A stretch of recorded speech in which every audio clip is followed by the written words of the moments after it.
Welcome to Pick Up and Deliver, the podcast where I pick up my audio recorder as I step out for a walk and deliver an episode to you while I stroll around. I'm Brendan Riley.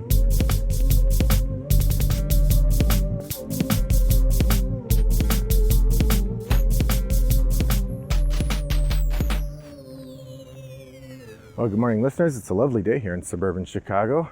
We've hit a Friday and the sun is out and the sky is completely clear of clouds, and I'm getting out for a little bit of exercise during the day. I have to walk up to the library and return a book, so I thought this is a perfect opportunity to record a podcast. I was looking back and it's been about a month since I did a movie roundup, and since on months where I'm watching a fair number of movies, I try to do a monthly movie roundup, it means it's time for a movie roundup. That's right. All right, so today I'm going to talk about movies I watched in June. I have 5 movies to talk about today, and my plan is to talk a little bit about what I thought of the movies, and then share any insight I have about what would be a good game to go with those movies. So the first movie I want to talk about is Boys in the Boat.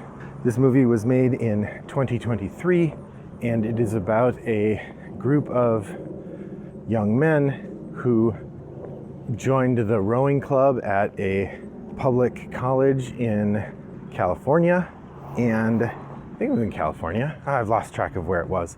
And they were aspiring to do really well at rowing. And the story follows one particular man who was the person who told the story to the reporter who wrote the very long feature piece, which became a book, which then became the movie.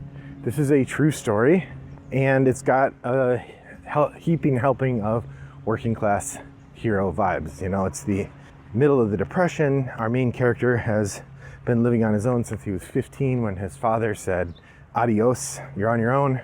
He lives in an abandoned car in a shanty town, and he has a job, or he's doing occasional work, but he doesn't have much in the way of money, and he also is going to school to be an engineer. He is short on tuition money, so he's looking for a job, and he discovers that the rowing team is recruiting people, and if you make the rowing team, you get a scholarship and a bed to sleep in as part of your scholarship. And you also get a job, an on-campus job. So he tries out for the rowing team. There's literally a couple hundred people there. He makes the cut, of course, because it would be a pretty boring movie if the main character didn't make the cut for the rowing team. Okay, that's a short movie then. And he joins the rowing team. There's lots of learning where they're growing and becoming better and better at rowing. They're still second to the varsity rowing team, but they're maybe better than them. They've got more spunk. The main coach, who is an actor I've seen before, but I can't off the top of my head recall who it is, recruits a coxswain who is somebody who's gotten in trouble for something, but they never really tell us what he got in trouble for.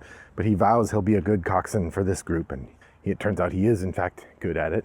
And they do rowing, and they end up going to the Berlin Olympics. This is all real history, so the ending is very exciting and involves a literal photo finish. You can go look at the photo finish online. It's incredible how close together these people were. It's an interesting story. It is very low on dramatic tension, except insofar as the athletic contests are dramatically exciting for the fact of being an athletic contest. Otherwise, it is about what you'd expect for a sports movie. Enjoyable. It's no Rudy, but it's certainly fun. And it's always fun to see Nazis get shown up in any kind of thing. And the movie does have a little bit of a nod to the racial inequality that's going on back home, but not very much of one. It's meant to be a feel-good movie for white folks, probably. Anyway, so that's Boys in the Boat from 2023. I'm not sure I have a good game to go with it, in part because I think board games about sports generally are not good, because sports are essentially just large-scale dexterity games. And if you're doing a large-scale I don't know why you would want a small non-dexterity version of a large-scale dexterity game, which is what board games about sports are. I don't mind ones that simulate the actual dexterity, crokinole, for example, but I can't think of a game that simulates rowing in that way. There might be one. I'd be interested to know about it, but as far as I know, there's not one. It's going to go to Brendan's maxim that sports board games are not good.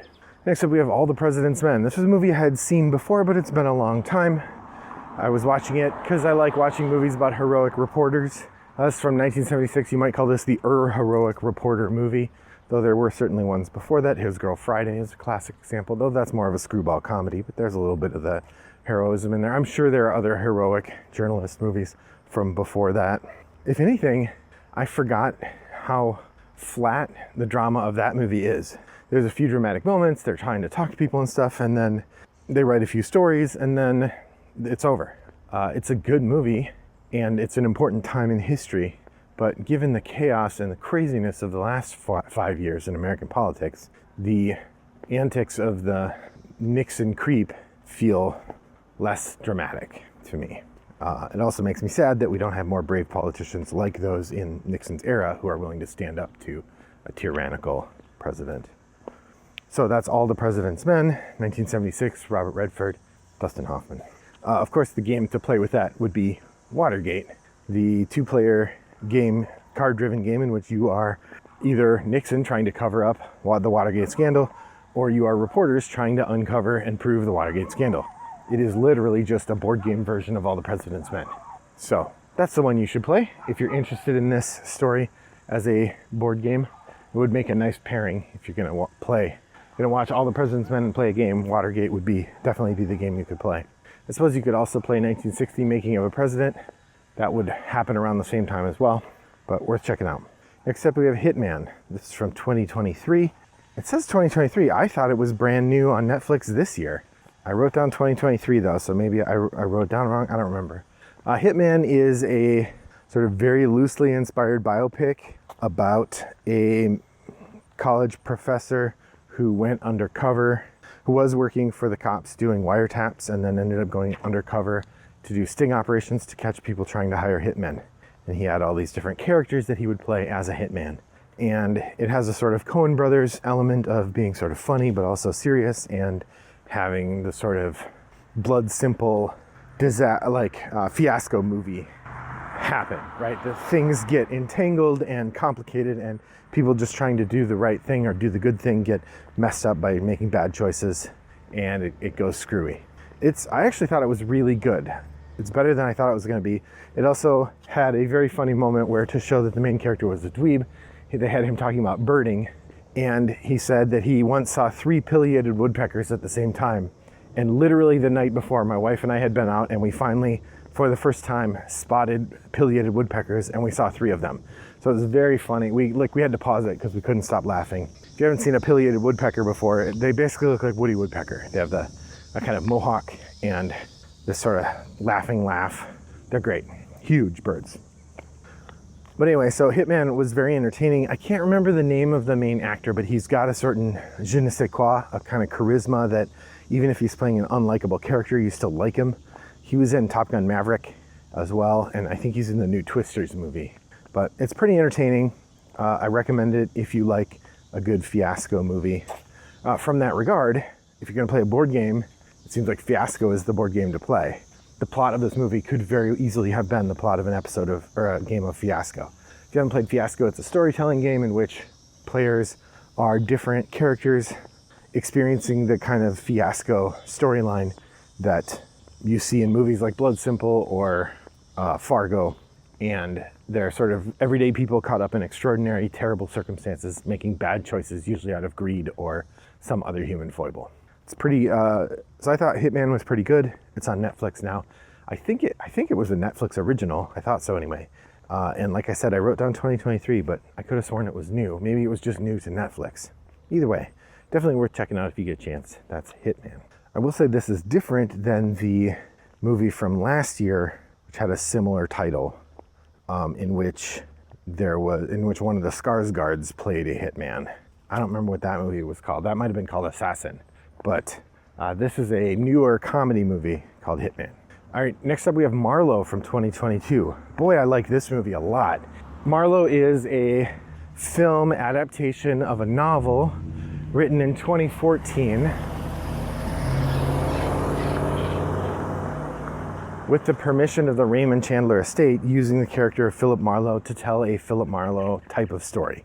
Liam Neeson plays the aging Marlowe, a sort of one-man knight in shining armor on the dirty streets of Los Angeles, trying to do right when everyone around him is doing wrong. This movie feels like a spiritual successor to something like The Big Sleep.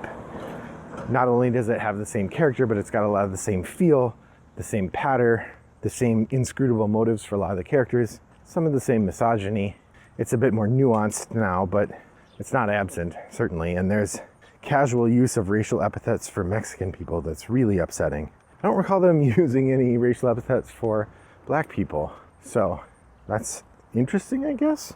But it was really good, very well made, very stylish. Really, the two differences you see between this movie and one from the 1940s is that this was in color and the violence was more dramatic or gory.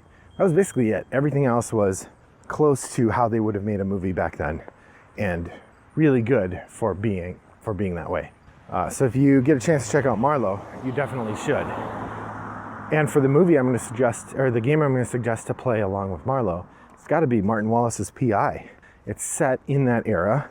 You play a private detective trying to solve a murder case, and it's great. It is an abstract puzzle. You could also do Detective City of Angels, which is a more storytelling game where one player plays all of the witnesses and the other players play detectives trying to solve the case.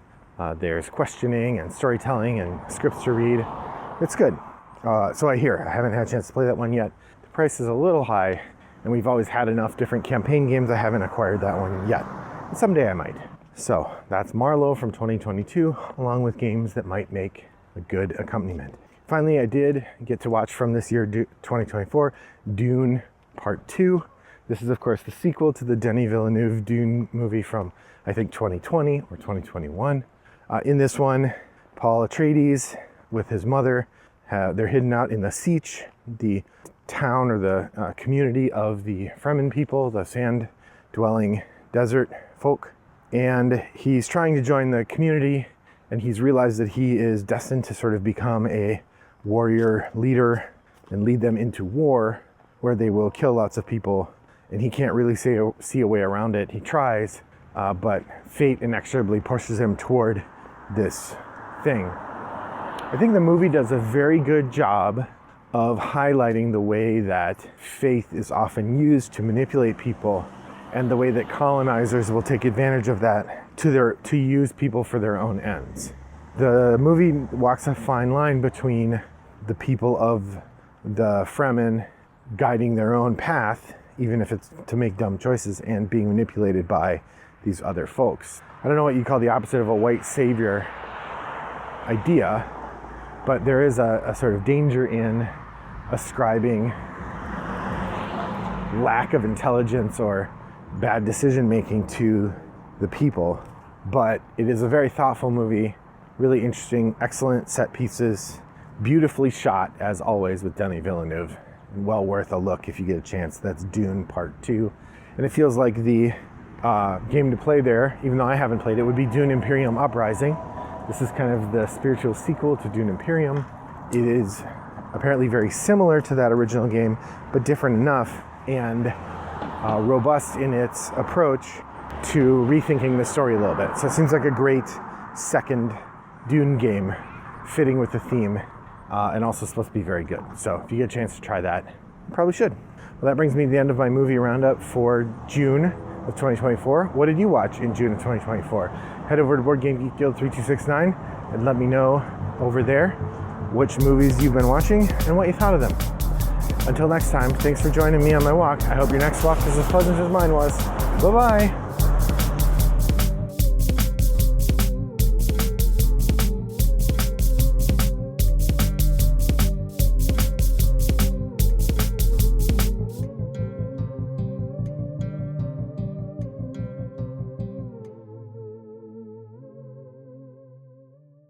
Brought to you by Rattlebox Games.